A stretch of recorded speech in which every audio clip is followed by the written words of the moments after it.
Hi friends, welcome to my channel. ఈరోజు నేను మన తెలుగువారి చామగడ్డల పులుసునైతే చేస్తున్నాను. మా అమ్మగారికి కూడా చాలా ఇష్టం. మీలో ఎంతమందికి ఇష్టమో కామెంట్ చేయండి. ఇక వీడియోలోకి వెళ్దామా?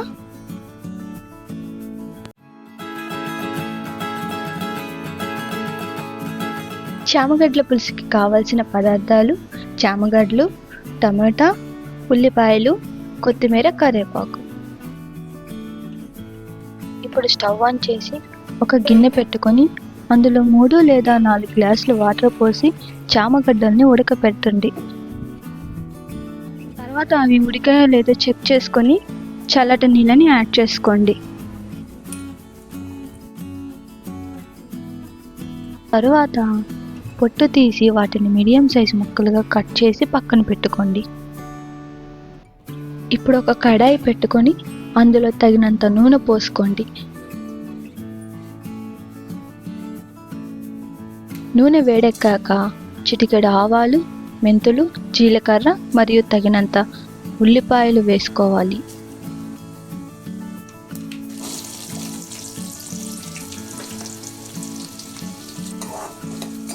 ఉల్లిపాయలు లైట్ గోల్డెన్ కలర్ వచ్చేంత వరకు వాటిని చక్కగా వేయించుకోవాలి. తరువాత తరిగిన టమాటో వేసి కలుపుకోవాలి.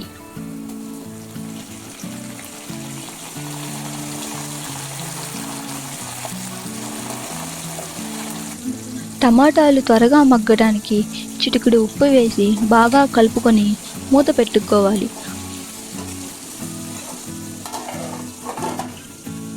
5 నిమిషాల తరువాత మూత తీసి కరివేపాకు మరియు చామగడ్డలు వేసి నీట్గా కలుపుకొని అందులో 1/2 టేబుల్ స్పూన్ పసుపు, 2 టేబుల్ స్పూన్ల కారం వేసి కలుపుకోండి.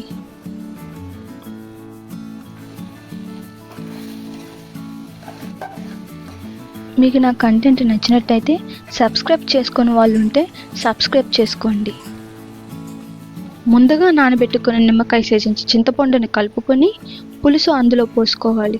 తరువాత మనం తగినన్ని నీళ్లు పోసుకొని మంచిగా కలుపుకోవాలి. ఇప్పుడు తగినంత ఉప్పు యాడ్ చేసుకొని పులుసు చిక్కబడేంత వరకు మూత పెట్టి ఉడికించుకోవాలి. అప్పుడప్పుడు పులుసుని మూత తీసి చెక్ చేసుకుంటూ కలుపుకోవాలి.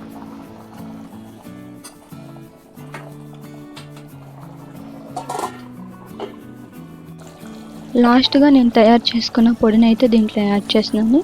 ఈ పొడి రెసిపీ వీడియో మీకు కావాలంటే కింద కామెంట్ చేయండి. ఇప్పుడు ఈ పొడిని బాగా మిక్స్ అయ్యేటట్టు కలుపుకోండి. మనకి ఈ టెక్స్చర్ వచ్చేంత వరకు ఉడికించుకోవాలి.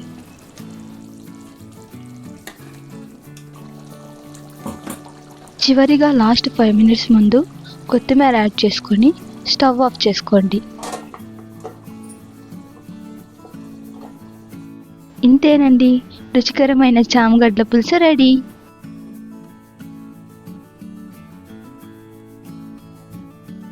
మీరు ఈ రెసిపీని ట్రై చేసి ఎలా ఉందో కింద కామెంట్ చేయండి. ఈ వీడియో మీకు నచ్చినట్టయితే లైక్, షేర్, సబ్స్క్రైబ్ చేయడం మాత్రం మర్చిపోకండి.